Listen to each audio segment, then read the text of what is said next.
Yan guys, mag-isa na lang ako. Wala na yung mga kasabay ko sa yung nasa likod.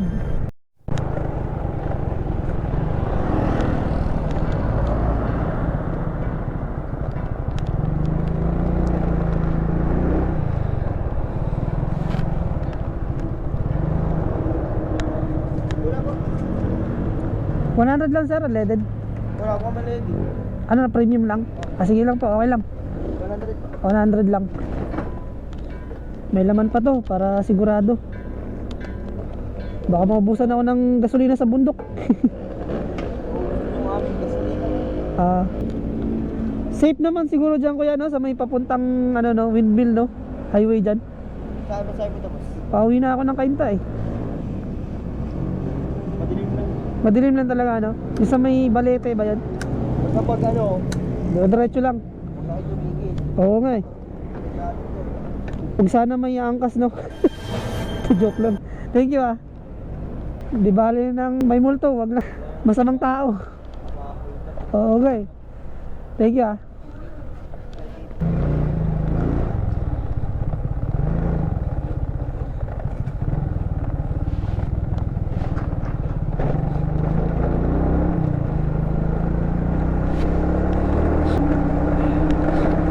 Time check muna tayo guys. So 7 PM na ng gabi. Ayan, kakatapos lang magpagasolina. Sinigurado ko na para hindi tayo problema sa gasolina dahil yung dadaanan natin ngayon ay nakakatakot, bundok. Part pa to siya ng Pami, Laguna.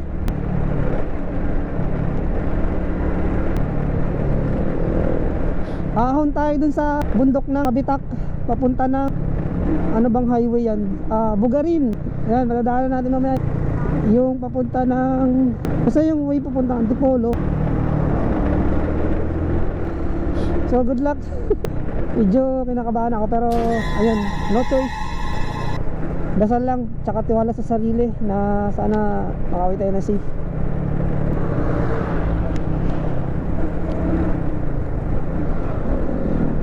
Mahaba-habang biyahe pa to.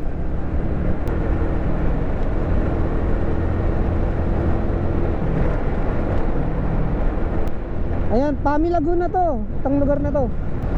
Kaya sa mga nakapunta na dito, ayan, bundok yung dadaanan natin. Bundok na walang kabahay-bahay. Meron mang bahay pero konti lang dun sa part na dadaanan natin. Tapos yung ano doon, mataas, liko-liko. May Shell pa pala dito. So dalawa pala yung gasolina na nadaanan natin. Hindi naman malamig ngayon dito. Pag nandito na kayo sa Pami guys, pag pauwi na kayo ng Antipolo or Cainta, ganyan, dito pa lang pag-gasolina na kayo dahil wala talagang gasolinahan doon sa pag-akyat. Para sigurado. Napakadilim pa naman din. Yan, itong nasa kaliwa papunta yan ng Malahala. At naman sa kanan, hindi ko lang sure kung papunta yan ng Infanta Quezon. Kasi ang alam kong daanan talaga na papuntang Infanta Quezon ay doon sa may yung dating may palatandaan na Red Horse. Pero ngayon kasi wala na yung Red Horse doon, tinanggal na. Yung Red Horse na Arco. Hindi baka isipin nyo yung malaking yung alak. Yung ano lang, arko ng Red Horse. Sa Pami po yun, Pami. Sa ngayon may mga nakakasabay pa tayo. Hopefully na pag akyat natin mamaya, kasabay pa rin natin yan sila. Okay, so ayan guys, nandito na tayo sa parting yung sinabi ko kanina na nakakatakot. Ayun, papansin nyo, wala nang kabahayan dito. Pero ayun, nakasabay pa tayo. Actually kanina yung may mga bahay-bahay pa na dinaanan ko, may mga sasakyan ako na nakakasabay. Yun nga lang, inunahan ko na sila dahil syempre medyo nagmamadali na rin tayo.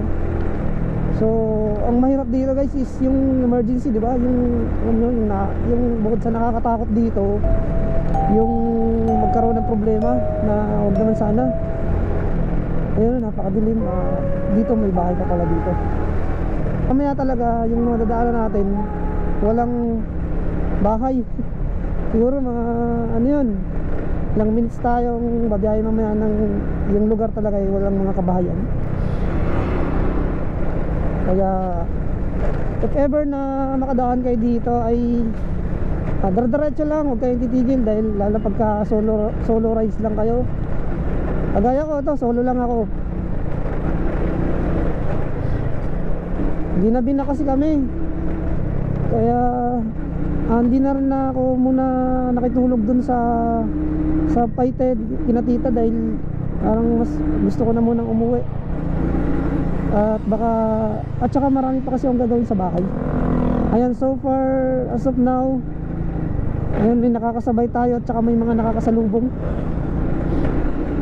Sana tuloy-tuloy ito na may mga makakasabay tayo. Dahil last time nung dumaan ako dito, mga ganitong oras din yun, mga 7 PM. Saan ba ako nang galing? Nung ko sa bahay din yata nila tita yun. Ginabi na ako nun. Matagal na yan, mag 1 year na yata. May part dito na talagang ilaw lang ng motor mo yung makikita. Yun lang yung guide mo. Meron naman dito mga station, kagaya na nadaanan natin. Pero syempre dapat double ingat pa rin tayo. Malapit na tayo sa Balete Drive na maraming kababalaghan daw ang nangyari dito. And ayun, so kung every time na dadaan tayo dito, dapat lagi tayong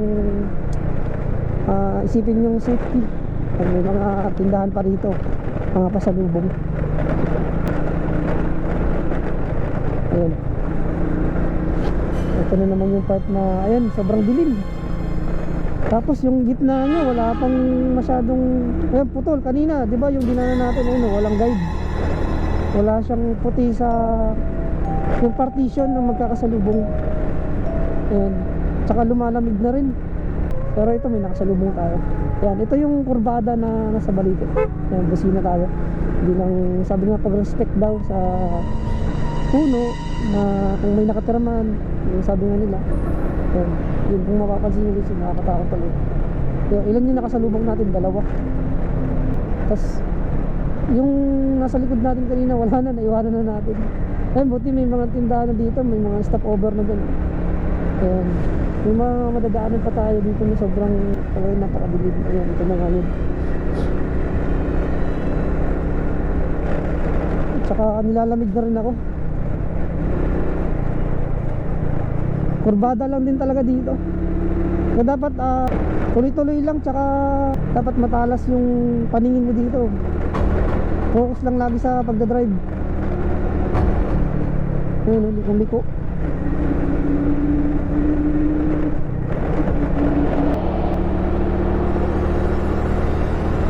Ayun, nasa arko na tayo ng Mabitak. Ito yun, I love Mabitak.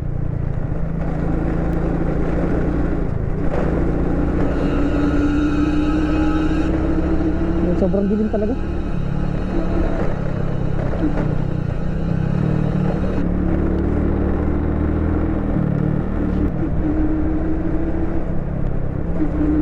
Sa umaga guys, maganda rito. Pasyalan kasi ito, yung lugar na to. Maganda naman yung kalsada rito. Yung ibang part lang na lubak.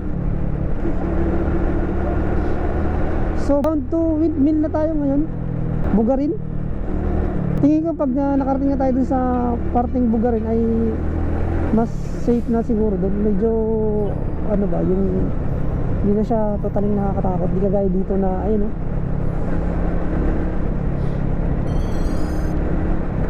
Diba? Yung truck pala nahabol natin oh. Medyo mabilis-bilis lang konti yung andar natin. Kaya yung mga kanina, yung mga nasa likod natin na iwanan na. Nasa part na tayo ng medyo mataas na bahagi ng bundok. Itong sa kanan natin, mamaya madadaanan natin yung Pilya Windmill. Buti nga ngayon medyo ano na may mga sasakyan na kahit papaano Hindi kagaya dati talaga na Ang tagal kong binaybay yung kalsada, mag-isa lang ako, wala akong kasabay. Kaya bukod sa kinilabutan ako di talaga mapigilan yung takot. Ayun, oops. Ingat lang. Yung kalaban din natin dito yung overshoot. Madilim na naman dito, oh. Ayun. Pag minor ako, wala akong makita. Binuksan ko yung salamin dahil masilaw ako sa mga kasalubong. Nahirap na.